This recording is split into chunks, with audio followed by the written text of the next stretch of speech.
It is my pleasure to it's our pleasure really to have Charlotte Norton. She's a clinical doctorate with certifications in athletic training and strength and conditioning. Impressively, she's been working with Aquatics for over 30 years. So we have a great talk ahead of us. And with that being said, I'd like to present Charlotte. Thank you. Thanks. Everybody can hear me okay? All right. So just a quick show of hands for me to help me guide my way. How many of you reside in the United States of America?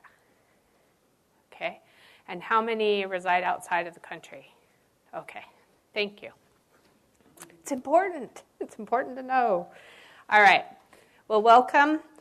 And, what did I just do? Okay. See, I always screw everything up. I have the hardest job in the house because it's after lunch and it's gloomy outside and I got to keep everybody awake. So hopefully I won't push the wrong buttons all the time. So our objectives today, I'm going to describe some different models for you, and we're going to end up with the Linton Model for the aquatic continuum of care because that's what we're here for. And identify some of the differences between licensure, certification, and registration, title acts, and then I have a bunch of case studies at the end, so hopefully we'll get through most of those. And just in case you don't know what a model is defined by Merriam-Webster as a standard or example for imitation and comparison. So we're going to look at some different models real briefly. Certainly not in depth, but just to kind of give you an idea of where the bottom one, the Lyton model for the aquatic continuum of care, came into play. It's important to know what we looked at in order to develop that particular model. So the medical and biomedical models are the most common ones in the United States used in medicine. They really are models that are an attempt to understand a person's medical illness or disorder. They're focused on symptoms and disabilities and how those relate to pathology. The mind and the body are considered separate. And really, the physicians are the ones that control the diagnosis and the direction of treatment with both of these medical and biomedical models. In the aquatic setting, you might consider that patients from a physical therapy standpoint would be evaluated for range of motion, strength, and function. There's little consideration given to the psychological components that may be happening with that person. And treatment plan, if you're looking at the medical or biomedical models, would include aquatic exercise to increase musculoskeletal strength, cardiovascular endurance, and balance. Now, that's not comprehensive. Those are just some simple examples of if you're looking at the realm of aquatics, particular to therapy, from the medical and biomedical models. The wellness model of care is an approach to treat. This model was really developed to treat addiction. So it focuses on the mental health community, and their focus is the 6 components listed here, which are social, occupational, spiritual, physical, intellectual, and emotional. So the model addresses all 6 of those components. Recovery is considered a process of healing and restoring health. And if you're looking at in the realm of aquatics, you might include Watsu for spiritual healing, social and emotional aspects of healing. Watsu can address all of those. Bhadragas and Holowick techniques may be used to facilitate healing of physical aspects of wellness. And aquatic treatment would be a component of treatment, and the client would participate in other types of treatment to achieve wellness in this model. The holistic model of care has a broader view of illness and disease. It's multidimensional, and it looks at internal factors, so things that are happening within the person, and external factors, so more environmental type factors. The focus is on prevention and creating balance or homeostasis within the person. And aquatic treatment may include Watsu. Functional activities can be performed in water, and they would be used to improve muscular strength or cardiovascular strength as well. An alternative healthcare model, at least in this country, is often not accepted. I think it's in certain components of it are becoming more accepted in our medical system, but it would include things such as acupuncture, herbology, Reiki. There's a bunch of different modalities that could fall under this. Aquatic treatments, again, that might be considered under this model in working in the water would be Watsu, Jahara, Feldenkrais, I Chi, yoga. Again, not a comprehensive list, but just to give you some ideas. And so then we come to the Lyton model. So my colleague and I in 2000, well, actually it was before 2000. 2000 is when our little book came out. So here's the book. If you want to fall asleep reading about the Lyton model, there you go. But my colleague, Lynette Jameson, is an occupational therapist, and I worked on developing a model. And the reason why we created this model was because one thing that we noticed in going to different conferences at the time, in the 90s, late 80s, early 90s, ATRI was the big, used to be AEA, the therapy component of AEA, and then it became ATRI, and so there's this whole historical evolution. But what we found was that there were lots of different disciplines that were participating in the water. And so, but sometimes people weren't very clear on their particular role in what they should do in the water. And another issue that came up is that you've got, a lot of times you have these large masses of water, right, called a pool. And so therapy isn't necessarily, if you're in a big pool, like a YMCA kind of pool, therapy is not going to support running that facility. So you have to look at what other programs can you do in order to run that facility and be effective and cost effective. So it wasn't just looking at therapy, but also what other components could fit into that from a programming standpoint. So a lot of times when I go out and consult, I use this model to help people think outside of the box of just having aquatic physical therapy programs as to what, depending on what their facility is like, but what other things might they do in order to make that the most effective for their program. And so you'll see in this model that it's interdisciplinary.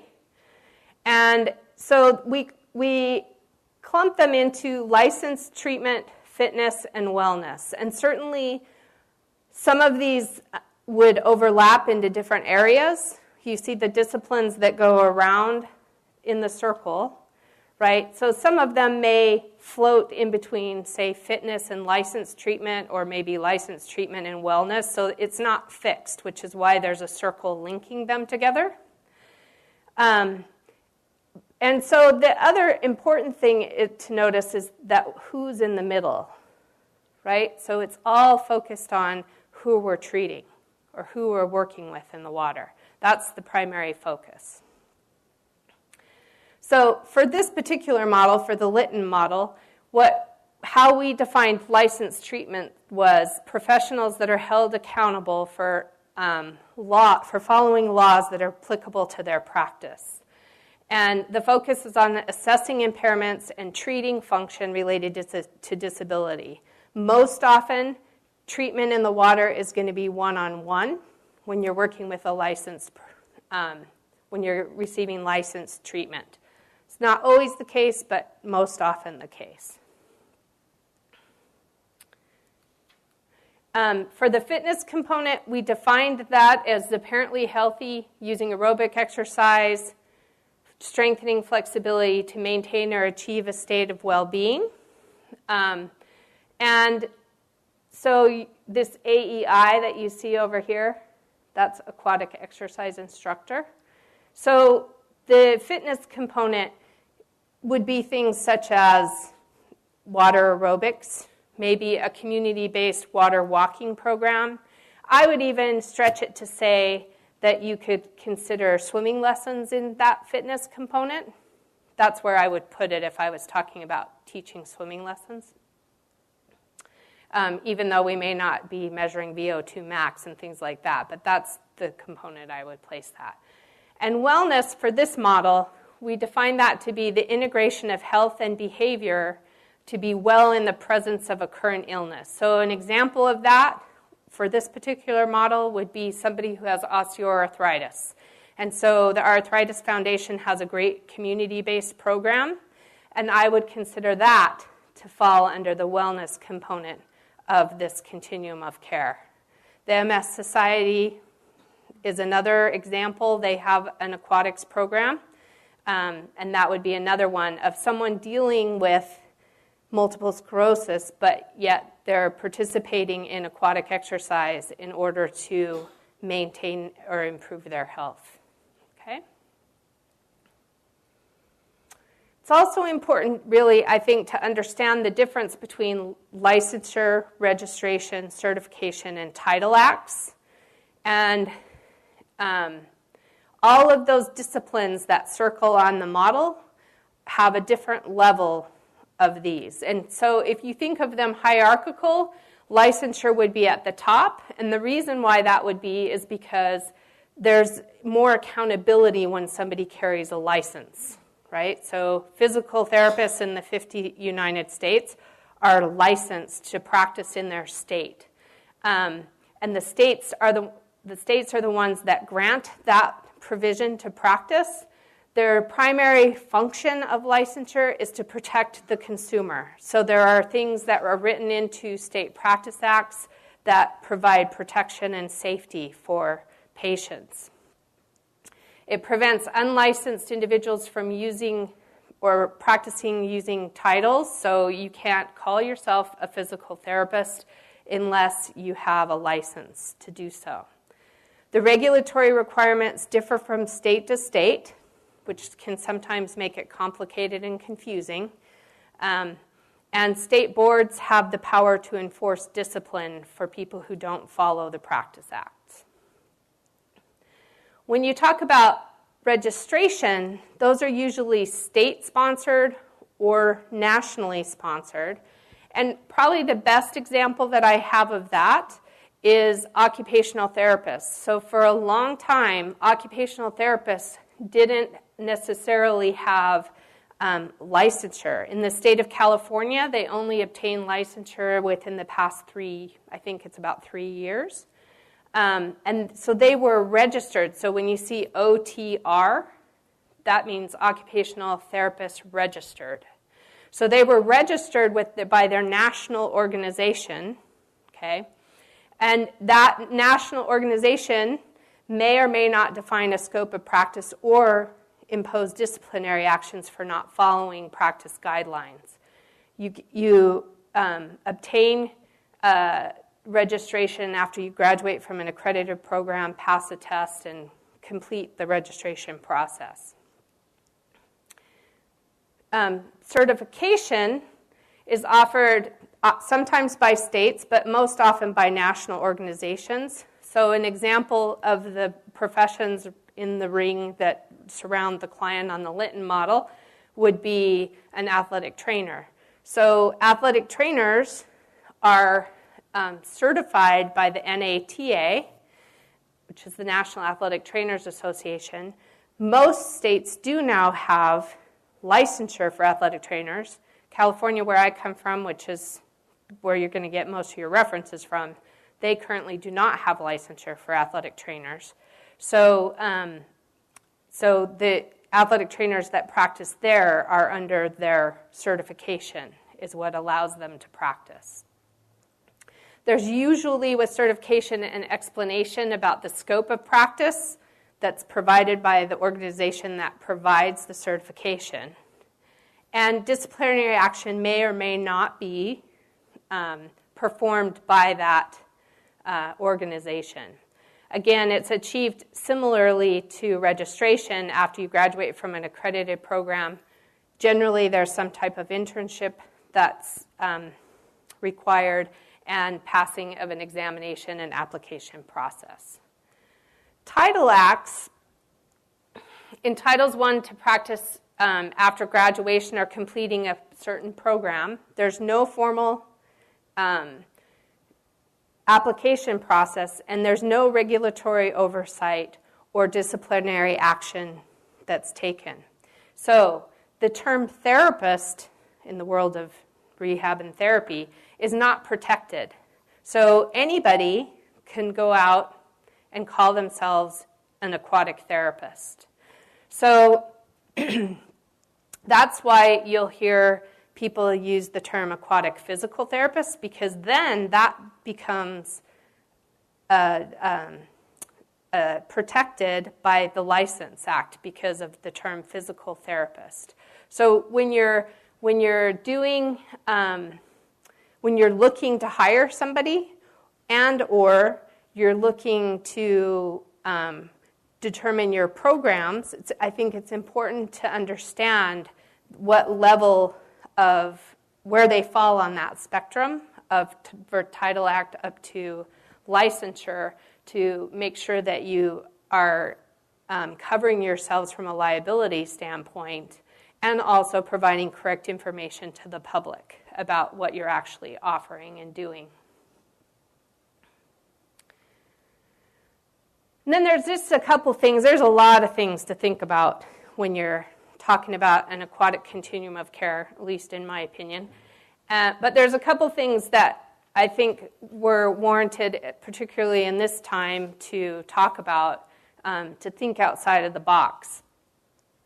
And one is the Affordable Care Act. And so I'm happy to say today that our government decided to reinstate itself, and without attachment to that. And then also I think another really important consideration is the boomer generation. So I'm going to talk briefly about each of those. So I don't know how many of you have attempted to decipher what the Affordable Care Act really means, but it's a document that's probably about this big. And so this is what I was able to extract. So in general, it is for quality, affordable health care for all Americans. It has a role for public programs. One of the primary goals is improving quality and efficiency of health care, prevention of chronic disease, and improving public health. It addresses the healthcare workforce and who that should be or shouldn't be. It talks about transparency and program integrity, although that could probably be argued in the moment. There's provisions for improving access to innovative medical therapies. So that would include some of from the alternative model that we talked about, maybe including some of those as being covered. And then there's revenue provisions, which is actually how it's all going to be paid for. So I'm certainly not an expert in the Affordable Care Act, but I think it's important to think when you're talking about in a realm of aquatics is how can we fit into this piece of legislation that's going to affect our country. And I'll get into that a little bit when we start doing the application of the model with case studies. Another thing to really think about is this study that the Kaiser Foundation did in 2012 looking at the boomer generation, and those are people who were born between 1946 and 1964. And I think this is going to be a real driving force in our healthcare system because this generation is rejecting or redefining traditional values of what they value. And they want to stay healthy and they want to stay active.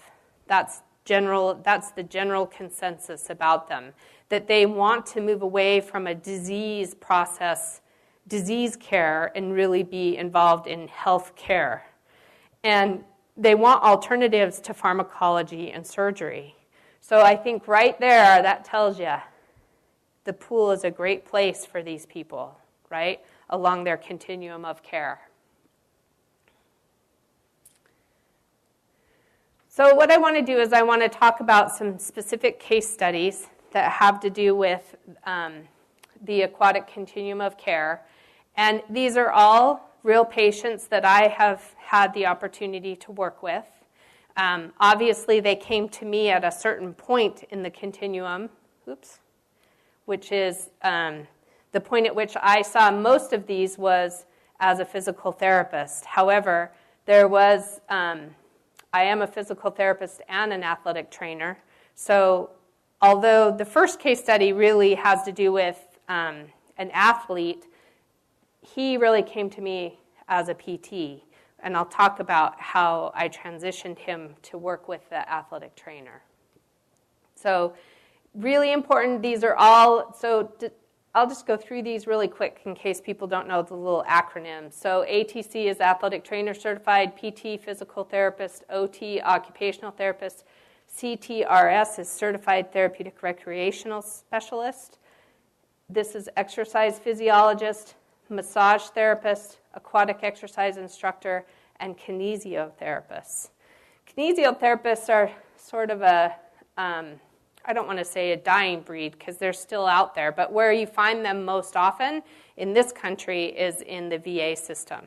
So they are still there, and they do tend to migrate to the pool for whatever reason. They tend to like that area, so that's why they were in here.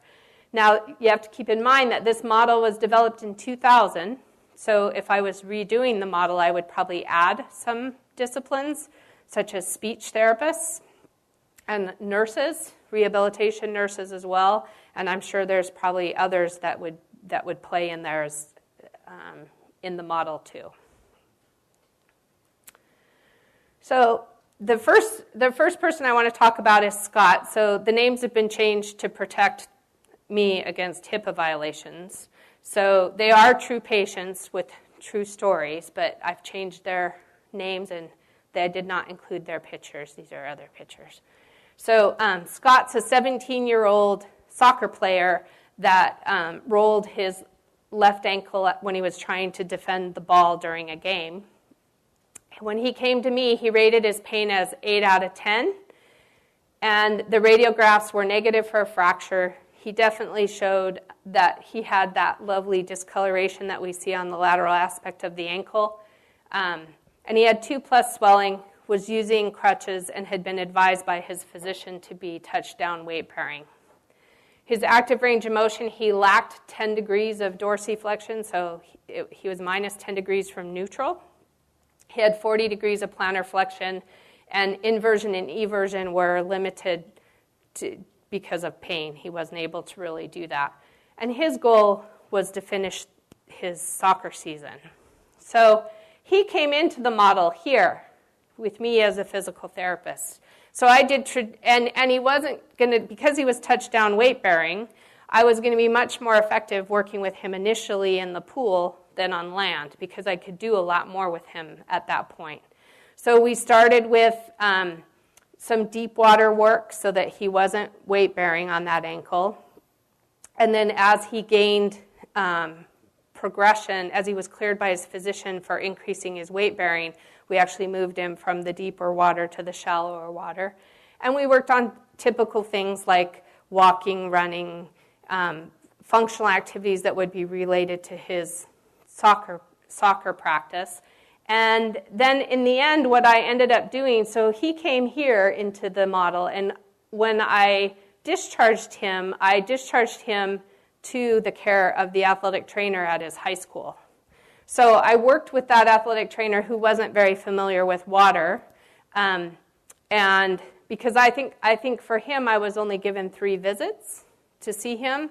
So I worked with the athletic trainer who had the high school pool, and we talked about activities that he could do in the pool and then work on the transition back to land so that he was able to meet his goal of going back to finish his soccer season.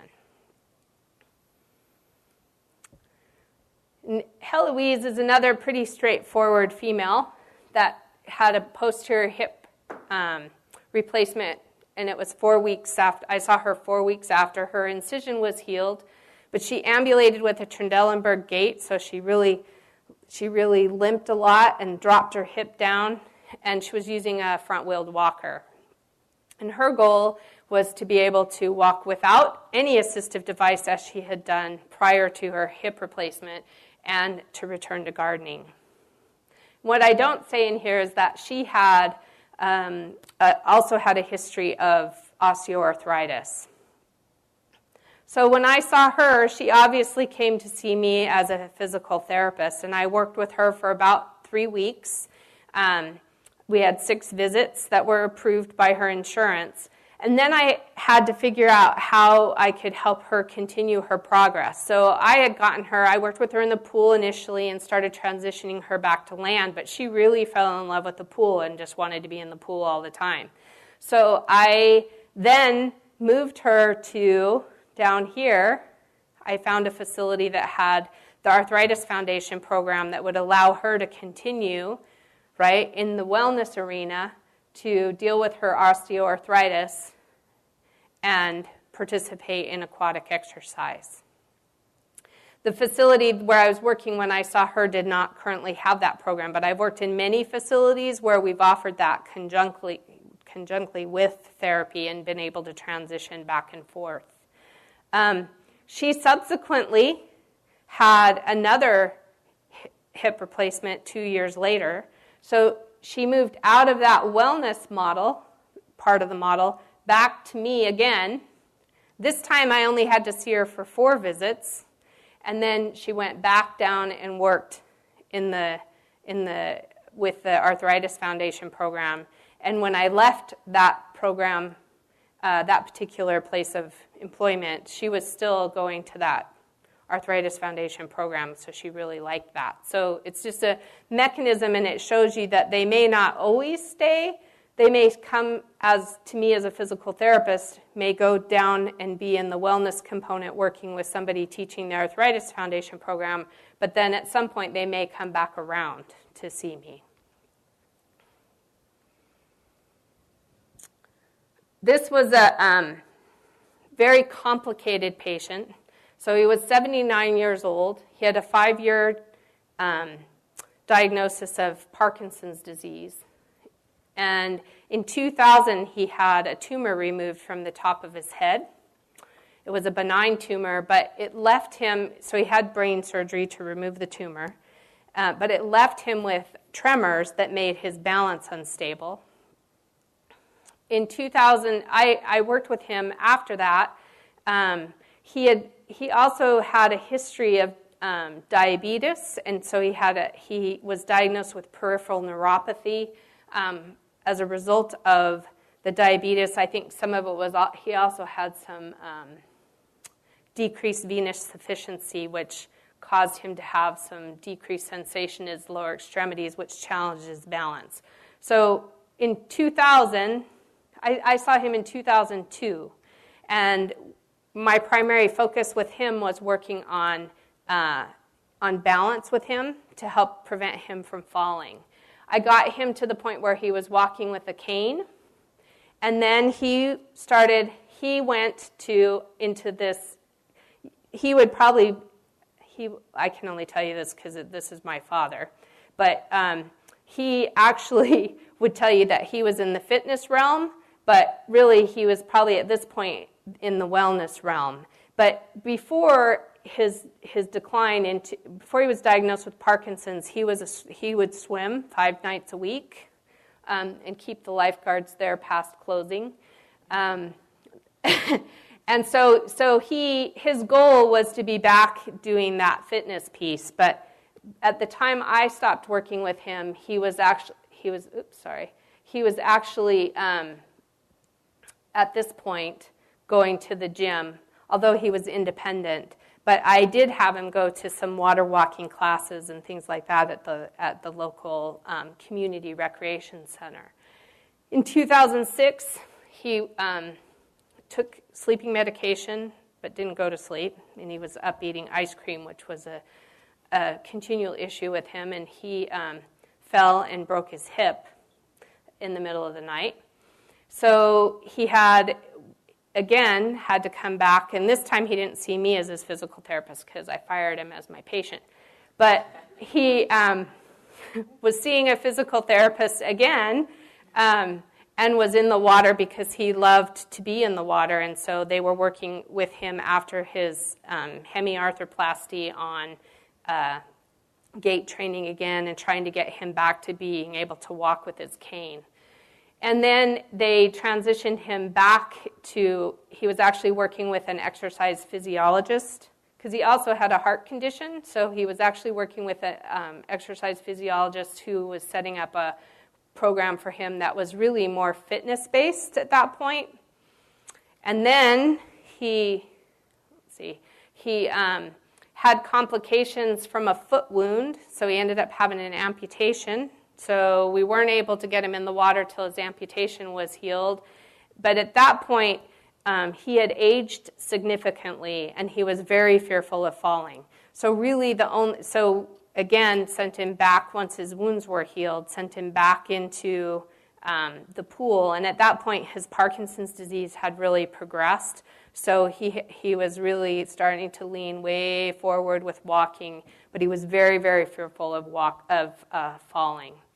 And his goal was to always work on being more of a community ambulator. He was always an active man. So that was really the goal that we had. So you can see that he moved several times between seeing the PT and then working within he started his life before PT in the fitness world. And then I would say he went pretty much between PT and somewhere down here in the wellness. And in the wellness area, he worked with an aquatic exercise instructor. He worked with an exercise physiologist, and he also worked with a massage therapist who did things such as Watsu with him. So he moved throughout the model and in and out through the latter years of his life. Celeste was a very interesting woman that I saw. She was 54 years old. She had been an avid runner, running up to 50 miles a week, and she lifted weights. In 2003, she fell into a pothole, and at the time that I started seeing her, she had not run since that time. She taught middle school, and because of her disabilities as a result of falling into the pothole, she was using a teacher's aide in her classroom because she couldn't stand for the entire time to teach. She was one of the patients that in the world of aquatic physical therapy we all cherish in many ways, but it was like we don't know what else to do with her, so send her to the pool because they've got to be able to do something with her. So she had a history of non-treated scoliosis that was identified in elementary school, and it affected her mid-thoracic spine. She was an idiopathic toe walker, which just means there wasn't necessarily a reason why she was walking on her toes, but she did not ever make contact with her heels in gait. She had, after this fall into the pothole, she had 2 surgeries with a complete discectomy and laminectomy of L3 and L4. After her surgery, she was depressed, so she gained 150 pounds. And then she underwent a gastric bypass surgery to lose 140 pounds. So we're applying that medical model now, right? We're looking at we're looking at the pathologies and not necessarily the health. When she presented to me, she had 3+ edema in both legs, very high levels of pain, limited my ability to really test her strength, and she was extremely deconditioned. She was, however, very motivated but very frustrated. with everything that had happened to her. She used a single-point cane, and I would have probably I did recommend she use a walker, but that was not acceptable to her, so she was going to continue to use the cane. And at the point at which I saw her, she was falling at least 2 times a week. So they had done medical tests to rule out lupus, rheumatoid arthritis, and MS.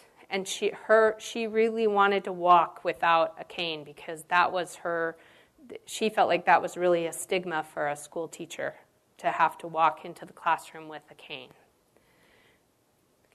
So when I saw her, she had obviously been very fit, not necessarily doing a lot in the water, although she did say she did some cross-training in the water as a runner because she was running 50 miles a week.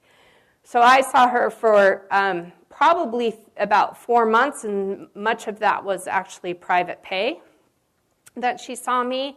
And my goal was then to get her to be discharged to be working with an exercise physiologist in the community that could help her get back to meet what her goals were. I also had a massage therapist that worked at the facility where I worked at, and this lady had a lot of anxiety and a lot of depression, and so the massage therapist actually did some Watsu with her to try to help with some of those psychological issues that she had, and that I think she viewed as being very helpful. So another gentleman is Jorge, who was a veteran who sustained a head injury while serving in Iraq in 2003. And he came to me, and the reason why he came to me was he was having increased spasticity in his arm.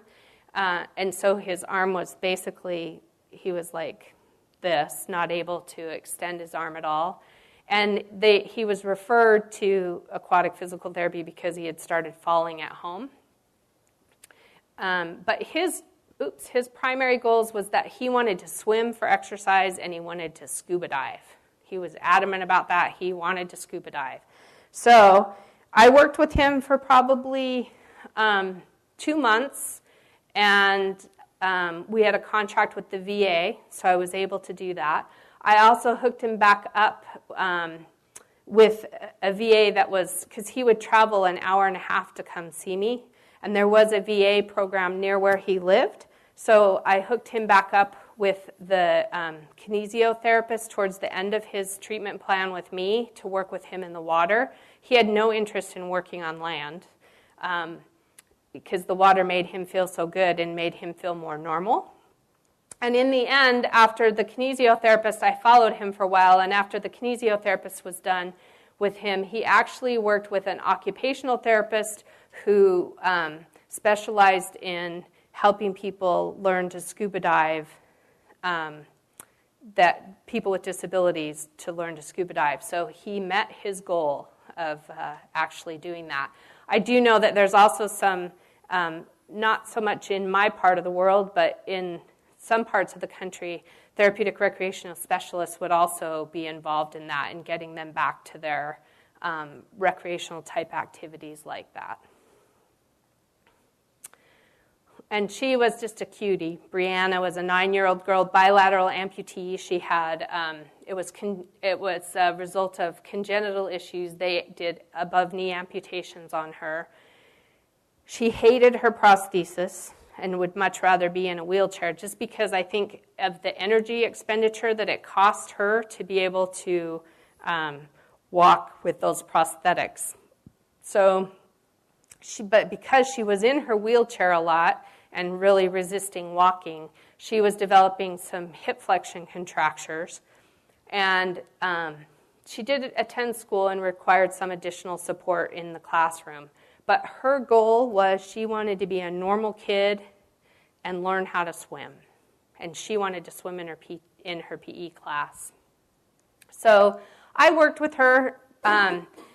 We had maybe 3 or 4 sessions for PT, and then we had a community program, and so I actually had a swim instructor work with her who actually helped teach her how to swim, so that she was able to then go to her PE class at school, and the following year she was able to participate in the swimming portion of her PE class. So again, she came to see me here, but we worked with, I believe we worked with her with the OT as well, and then we sent her over to her PE teacher to get her to be able to participate in that class. So that was a big success for her. So here's some suggested reading for you, and then I'm happy to answer questions. If you have questions about the model and how it can be applied, yeah. Or just a comment, Charlotte, that when you described certification, it was said that you graduate from a program and you do all this. That people need to understand that being certified could be a 2-hour course, and they say you're now certified in something. So That's right. You need to check the credentials behind a certification. Right. Okay. So the comment is that certification can be along a broad spectrum, and that is true. You can take a weekend course and be certified in something, or you can, as an athletic trainer, you would take a 4-year course of study and then be certified as an athletic trainer. So there is a spectrum of that you need to make sure that you're checking what the requirements are for certification. Any other questions, comments? Yep.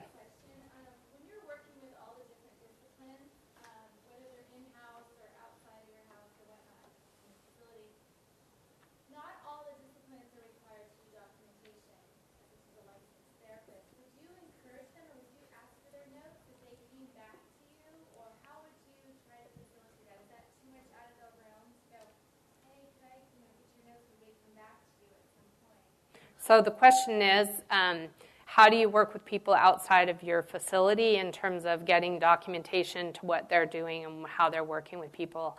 And you are right in that if you send somebody to an Arthritis Foundation aquatic class, they're not going to be documenting on anything. So what I really focus on is developing relationships with those people. And so it's probably more of a phone call. Because if I'm going to send somebody to a facility, I'm going to try to send them to a facility where I have a relationship with them so that there can be that communication. So that so they feel like they can call me and ask me, because I'll tell you one thing that's happening in our communities are a lot of, say, total hips. People who have total hips aren't going to therapy, and they just go right back into the community. And an aquatic exercise instructor may or may not know hip precautions, and those hip precautions, as you know, need to be in place for a period of time. And so they sort of panic, because what am I supposed to do? So what I've tried to do is really build that bridge and have the communication where they feel like they can call me, and I'm not going to say, what are you doing with that person in your class, but rather try to help them problem solve that so that the patient or the client can be safe. All right. Well, thank you so much. All right. Thank you. Thanks for staying awake.